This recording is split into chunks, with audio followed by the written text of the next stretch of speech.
James says, what percent of book meetings would you estimate are no-shows? It varies. I'd say about half. And for that half hour that you blocked, so James is saying it's probably half of them that don't show at least the first time. And then typically I will send them, look, I get it with tree service contractors and pretty much any local business. They're busy, right? Remember, a lot of local business, unless they're a larger company that has like, a clear organizational structure and, that kind of stuff where the owner is insulated from, but remember, most local businesses are they're self-employed, right? Meaning they're actually in the business working on a daily basis, managing all that kind of stuff. And so I get it. They'll book an appointment because at the time that they're considering it, they don't have any fires to put out, right? They assume that they're going to be available at that time. But then because of the what happens in the day-to-day operations of a business, we all know it, right? You're constantly putting out fires or playing whack-a-mole, right? There's always something that pops up that you have to address. And local business owners are no different than us. They experience that on a daily basis multiple times per day. And so if they don't make it to a call, it's probably because they got tied up on something. At least I give them the benefit of the doubt and assume that that's the case. So I will send a series of automated communications, reminding, like saying, hey, look, I understand you're busy. You probably got tied up on something. But this is important. I'd like to address this with you. Make sure that you're happy with your directory listing, blah, blah, blah. Plus, there's some issues. As I talked about, I think last week, somebody asked me something similar. It might have been James or who's iPhone or somebody. But I will, it depends on how the initial booked appointment occurred because there's kind of a sequence of messages that we will send out depending on when they book the call. If we send out a request for them to book the listing delivery appointment when the listing is ready. And that's an automated request. It says, hey, we're ready to review your listing with you and let's jump on a call so we make sure it's accurate and that you're happy with it before we promote it. Pick a time on my calendar here and we send them the link. But if they book a call, then great. Then if they don't show up to the call, then we can go right into the problem, agitate, solution sequence, which is that's copywriting 101, right? That's as old as time. Problem, agitate, solution framework, right? We introduce the problem, then we agitate it, and then we show them the solution, right? We provide them with a solution.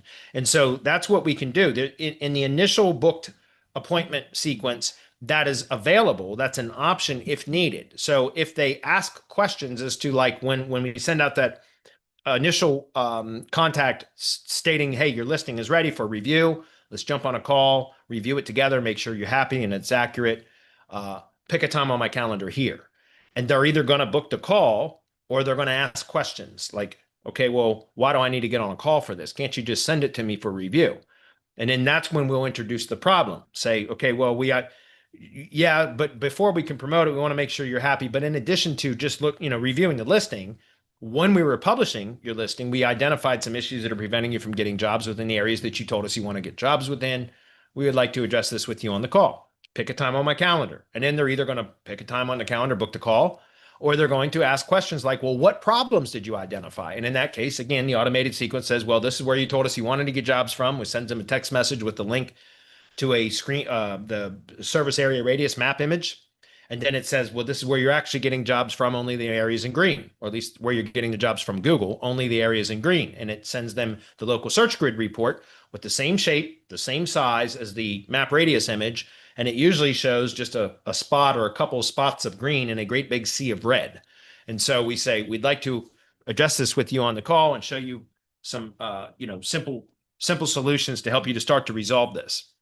Pick a time on my calendar. And then they'll either book the call or they'll go dark, right? They'll go silent. And then we just plug them into a nurture sequence at that case. And if that's the case, excuse me. But if they book the call before the problem agitate solution framework has been introduced, which happens, but then they don't show up, then that's when I'll introduce it, right? So I'll say, well, hey, look, I understand you missed your business or missed the appointment. You're a busy guy. You're sure you got tied up on a job or whatever. That's perfectly acceptable. I get it. Happens all the time. But this is important. I think you should we should jump on a call to review your listing before we can promote it. We want to make sure that it's accurate and that you're happy with it. And in addition to that, it's important that you do it, get on the call because we identified some problems. So we will introduce the problem, agitate, solution framework if needed upon the contact when we are trying to get them to reschedule from a missed appointment. Okay. Then if they already were introduced to that problem, agitate, solution framework before they booked the original call, then all we do is just continue to agitate it, right? Talk about how they're missing jobs that their competitors. And remember, guys, before I get on a call with the prospect, the initial call, the first call, I like to generate a local search grid report, a set of Bright local marketing reports from Bright Local, which includes organic rank tracking, local search grid tracking, reputation, citation tracking, and then reputation monitor. So I like to look at those, create that report so that it's available when we're on the listing delivery call, which again is the start of the sales conversation. So if they don't show up to the call, now we've got the local marketing reports that are available to use as kind of a visual aid to show them how they have a shitty presence, or they could at least improve their presence. Maybe it's not terrible, but they could at least improve it. And then we can use the data from the reports to push the pain or agitate the pain a little bit more. Meaning, hey, look, do you see how there's 4 other companies, and you point them out by name too, because trust me, your contact knows who their competitors are, right? And so if you reference them by name, their competitors by name, you're pushing that pain or agitating that pain a little bit more, right? And so that's why I said it, because of the way that we developed the whole communication sequences and everything else, we've established good communication. And so it's okay then to bring this stuff to their attention. I don't do that initially. I only do it if I'm trying to incentivize them more to get onto the call, right? So the total number is somewhere around half that don't make it to the initial call. And then from that, typically we'll get about, I don't know, maybe half of the ones that don't show up to book again a second time, if that's clear. It varies though. It really does. Lately I haven't had a lot of booked appointments, but I also haven't been trying as hard lately because I've been so tied up with my move and my new house and everything else. So, but anyway, hopefully that makes sense, James. Do you just do other stuff on the computer just in case they join 15 minutes late? It says, and for that half hour that you have blocked off, how do you spend it? Do you just do other stuff on the computer? Yes, of course. I always have other stuff available to do. Because remember, I do sales calls all the time, not just for TreeCare HQ, but for semantic links and everything else. And that happens. People show up late or they don't show. And so I'm not just going to sit there and look at a blank screen while I'm waiting for somebody to show up that may never show up. I always have stuff available that I can work on. And so when I start the Zoom meeting, depending on your settings, in mine, my screen will show a pop-up that notifies me when somebody has joined the meeting room. And so I always will be working on something else until they join. And then when I see that pop-up come up, then I'll open up the browser with all the tabs, because I always keep a set of tabs open in Chrome. You always have that option to add a tab group. And so I'll create a tab group specifically for the sales call. You see what I'm saying? And that'll be available so that when and if they show up for the call, all I click is that tab group. It opens up, boom, expands. And now I've got all the resources available and ready to go for the call. See what I'm saying? So I'll demonstrate that now. Let me pause the screen for a minute. Just make sure I don't have anything open that I shouldn't have open. Why is that not letting me? Oh, I don't know. Let's try this.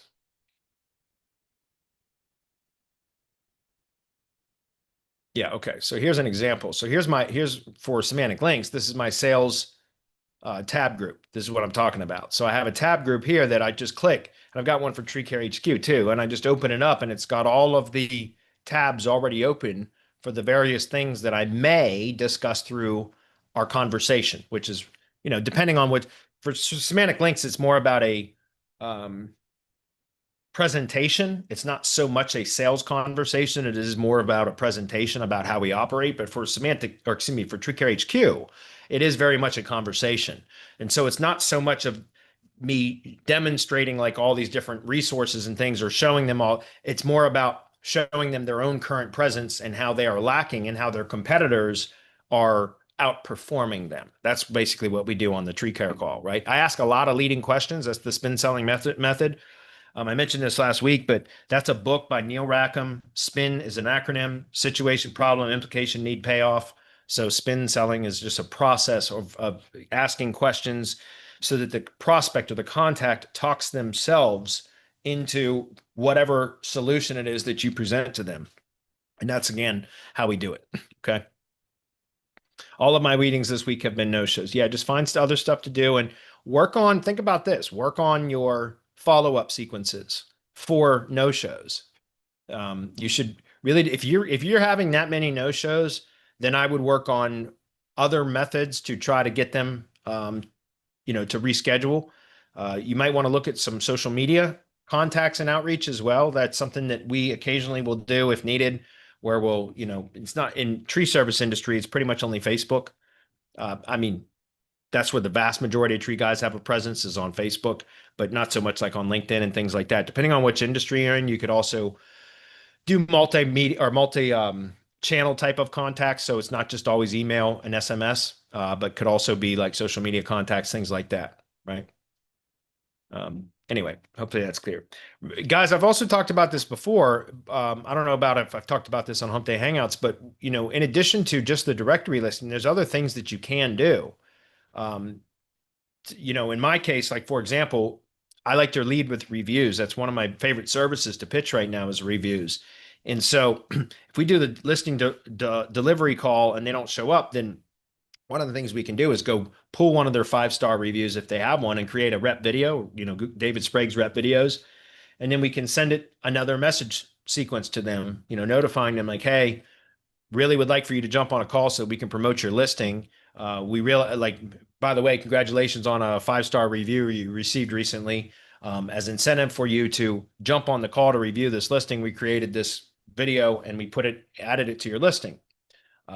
So you can send them a link to the video, but what I do is then mention them like, hey, we'd really like to review this with you. Again, it's just a way to kind of add more value. I wouldn't do that with all contacts that don't show, because it depends on kind of what your feeling was from how the contact engaged with your sequences, or your communication, I should say, before the actual scheduled appointment. So for example, we can look in, if I go right into high level, I can see the communication. It's all automated because I've got an AI integration. So it's all automated, and I can see the communication in the conversations thread in high level for the contact. If there was a lot of communication back and forth between AI and the contact, then I know that they're more likely to still get on that call with me, even if they no-showed. If it's very basic, like yes and no's type answers from the contact through the automated sequence, then it's a lot less likely because they're not as engaged. Do you get what I'm saying? So I'm surprised high level doesn't have this yet, but they probably will, where they're going to have some sort of a sentiment analysis of like how engaged or warm the contact is based upon their engagement level and the words and the phrasing that they use, et cetera. But right now I just look at the conversation thread and I can determine if it's a contact worthy of trying to send some additional messages and give more value to try to incentivize them to get then on the call with me. Right. I'm not going to do that for all of them because that's additional work for people that have already proven that they didn't keep a commitment. But if I feel like they have a chance of converting because the engagement was higher with that particular contact, they were more engaged with the communication, then to me, it's worth the little bit of additional effort to then, maybe add a little bit more value and contact them again, notifying them of, hey, look, there's something else that we did. Again, we want to review this before we can promote it, blah, blah, blah. So guys, remember the whole point of this method is to develop goodwill and not to be pushy, but to leave the door open for when they are ready for something, which again, time and circumstance will change, always changes things for people. So that's why I don't like to be pushy. I try to constantly add something of value before asking for anything. And if I feel like it's going to be fruitful, then I will go an extra mile, so to speak. If I feel like it's not, then I won't. We'll just plug them into an automated sequence. It still leaves the door open for them, but it doesn't require any additional work. That's clear. So again, over time, James, you will figure out. You're just going to have to trial and error. Look, you've got the directory process up and running and it's generating leads for you. So it's almost like one of the books that I read, and we actually studied as part of the sales mastermind group that I was in that, really helped change my business and everything. It was with Brian Caddo and Chris Greenow and Walt Nelson. And anyways, one of the books was Jason Forster's The Mindset of a Sales Warrior. Encourage you guys to get that audiobook. It's a great book or audiobook. It's because it's all based, it's like 42 chapters, I think. And each chapter is a specific sales technique or way to overcome sales objections, things like that. But not like what it's more about mindset stuff than specific tactics, which I think is much more important in my opinion. Having the proper mindset than practicing specific sales tactics. I think it's more important to have the proper mindset. Okay. That's what the mindset of a sales warrior is all about. Great book, fantastic. And one of the chapters was talking about move the sale forward. Instead of going into a sales conversation with the end goal of I have to close this sale, that puts a ton of pressure on you, right? You put a ton of pressure on yourself when you go into a conversation with the goal of closing the sale. Instead, go into the conversation with what are the steps required to get to a sale, a close, right? If you can map that out, like, okay, then you can always just focus on what is the next step? How can I get this contact to progress or move to the next step in the sales cycle? Not close, because that's a big jump from the first booked sales call to closed sale. That's a big jump. So instead of putting all that kind of pressure on yourself and telling yourself, well, I got to close the sale, instead go into the conversation knowing like, okay, what is the next step that I got to get this contact to take to move the sale forward, to get closer to the sale, closer to the close, right? Then if you do focus in on that, then you can start to test various things to move the sale forward from wherever you're stuck at. So right now you've made the progress at getting the leads coming in consistently. Now you've got to the point where they're booking calls, but now you're stuck where they're not showing up to the calls. So instead of, what I would do is start working on, again, what can you do to move that contact forward in the process? Start trial and erroring different things, different messages, different, places that you contact them. So different platforms, like I said, email, SMS, voice, social media. There's a number of ways that you can test different things. And like I said, I can give you guys the framework, but every industry is going to have its nuances that the only way you're going to be able to determine what's effective is through trial and error, through testing, right? That's why I keep telling everybody stick with one freaking industry. And James, I'm pretty sure you are. So this isn't directed at you, but if you stick with one industry, it gives you the ability to do this type of testing. If you try to do this across multiple industries, you'll never be effective in any of them. And that's just the case. That's the nature of how it is. I think it's more complicated now than it used to be in being effective. And selling these types of services, marketing and SEO services to businesses, you have to be really specific to their needs in order to be effective, in my opinion. And as you guys know, it's tough selling this stuff. So that's why I recommend sticking within one industry, because you learn what works and what doesn't. You figure out your messaging. You figure out which channels are the most effective in contact and outreach, et cetera. So you just practice and refine. You will figure out ways. Okay. So when you have that time that they're not coming and they're not showing up, make that your kind of fill-in work, is working on more follow-up messages and strategies, et cetera.